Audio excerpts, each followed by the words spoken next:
Cricket అభిమానులకు full వినోదాన్ని అందించే ఐపీఎల్ కోసం ఫ్యాన్స్ అంతా ఎంతో ఆసక్తిగా ఎదురుచూస్తున్నారు. మార్చ్ 22 నుంచి ఐపీఎల్ ప్రారంభమవుతుందంటూ తాజాగా ఓ లేటెస్ట్ అప్డేట్ సైతం హల్చల్ చేస్తోంది. ఈ క్రమంలోనే ఢిల్లీ క్యాపిటల్స్ కెప్టెన్ రిషబ్ పంత్ గురించి అదిరిపోయే అప్డేట్ వచ్చింది. రానున్న ఐపీఎల్ సీజన్ లో పంత్ బరిలోకి దిగడం ఇప్పటికే ఫిక్స్ అయిన విషయం తెలిసిందే. ఐపీఎల్ 2024 మినీ వేలంలో కూడా పంత్ పాల్గొన్నాడు. ఇప్పుడు మరో లేటెస్ట్ అప్డేట్ కూడా వచ్చేసింది. 2022 డిసెంబర్లో రిషబ్ పంత్ యాక్సిడెంట్ కు గురైన విషయం తెలిసింది. ఢిల్లీ నుంచి జార్ఖండ్ లోని తన స్వగ్రామానికి వెళ్తున్న క్రమంలో పంత్ ప్రయాణిస్తున్న కారు ప్రమాదానికి గురైంది. ఆ సమయంలో పంతే డ్రైవింగ్ చేస్తున్నాడు. నిద్రమత్తులో జరిగిన ప్రమాదంలో కారు మొత్తం మంటల్లో కాలి బూడిదైంది.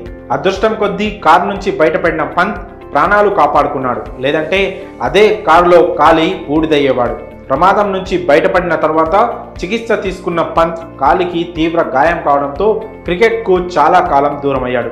ఇప్పుడిప్పుడే పూర్తిగా కోలుకొని బ్యాట్ పట్టి ప్రాక్టీస్ చేస్తున్నాడు. బెంగళూరులోని నేషనల్ క్రికెట్ అకాడమీలో రీహాబ్ అవుతున్నాడు.